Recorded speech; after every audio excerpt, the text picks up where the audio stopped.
Hello everyone, I'm Jim Longworth. Welcome to another edition of Triad Today. Now for those of you that love our roundtable, the crew's taking the day off. It's our first time we've taken the day off, so there won't be any roundtable. Now try to hold back the tears. We do have a lot of good show for you in store, including exclusive interviews with two, not one, but two different 5th District congressional candidates, Dr. Jim Harrell and the gentleman who is here with me now. Before you look at him, look at this. Winfrey, Democrat for Congress.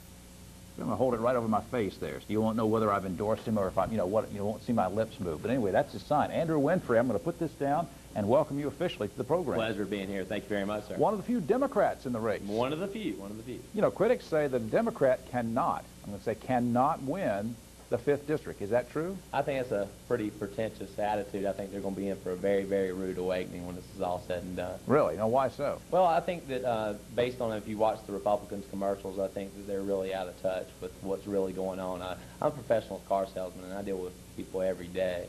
And I don't think bluegrass barbecue and these faux family values and standing shoulder to shoulder with George Bush is what's going to win in this district. I think people really want a congressional representative that's going to stand shoulder to shoulder with them.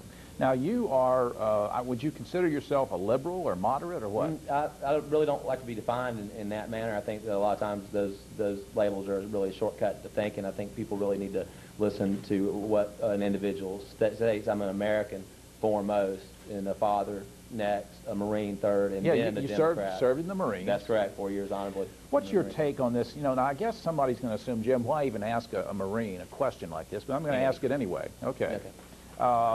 If we're in Iraq under false pretenses, let's say, for example, if we shouldn't have been there because there are no weapons of mass destruction, we shouldn't be blaming them for 9/11 because Saddam, of all the things he didn't have anything to do with 9/11. Would you as a Democrat, would you as a former Marine, get in there into Congress, say, I'm new into Congress, I'm going to vote right now to get us out of Iraq? As an American, I would vote. I think what you're going to see is as long as, and this is not a partisan statement, I think that anybody that could look at the situation would say that there's never going to be any UN involvement in Iraq of any substantial involvement as long as George Bush is president. I mean, he's ruined 150 years of diplomacy with Europe. And I can see where believe me, if the foot was on the other shoe, I wouldn't help him at all. And the part of this, really the problem is that our children are suffering. When I was in the Marine Corps at 17, I would have went anywhere that I was sent. But I hoped and prayed that the civilians and the adults sent me to the right place. And right now, I think the leadership has just been, their motives not only suspect, but I think more malevolent than anything. So do you believe that the armed forces, since you were in the armed forces, do you think our brave men and women should be used as policemen around the world? Absolutely not. I believe in the shining city on the hill. I'm a very constitutional conservative. I'm socially liberal in many ways, but I think that, no, we got enough to protect right here in the United States. You realize that only 19% of shipping containers that are shipped into the United States are inspected. Lord only knows what's coming over our borders right now at this moment. And I feel we're very vulnerable at this moment to any type of terrorist attack. What about, talking about our borders, NAFTA is sort of a terrorist thing in itself, in my mind. I mean, is that something that should be repealed? Well, I think that yeah, absolutely. I mean, it's treasonous in a manner because what you have is that you've got, and a lot of people, I really wish the candidates, because I know they haven't read it, and they just get sound bites from their party or whatever, but basically we've given up our sovereignty to make decisions on our laws to a foreign entity, and our founding fathers warned us of this. You know, the Romans only kept the Republic 200 years.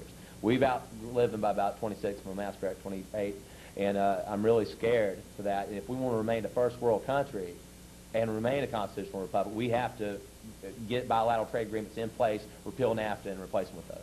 You believe, as all of us do here, that America is the greatest country in the world, no doubt. Absolutely. But at what point do we cross the line and try to make other countries be us? Well, I don't think that we do. I think that you do it by example, and I think that with these trade treaties were implemented properly, I think that you could bring prosperity through the middle class like we've had to other countries, and I think that if people in the third world had MTV and movies and popcorn the way we do, that they wouldn't be worried about wanting to blow us up. Before we lose time here, immigration, illegal aliens, just killing our economy, our social services in this country.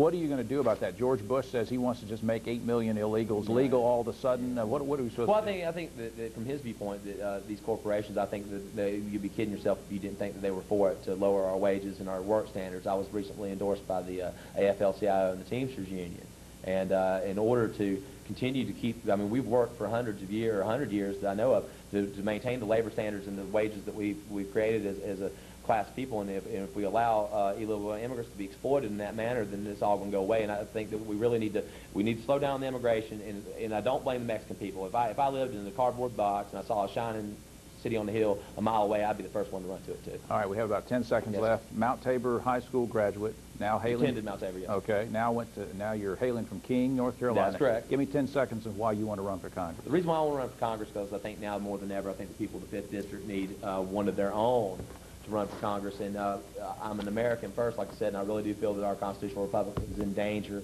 from within, and if we don't have people, then we're going to be in bad shape. Andrew Winfrey, running for Congress, the Democrat. Thank you for being with us. Thank you very much. I appreciate it. It was wonderful. Good to Thank see you. We'll be right back.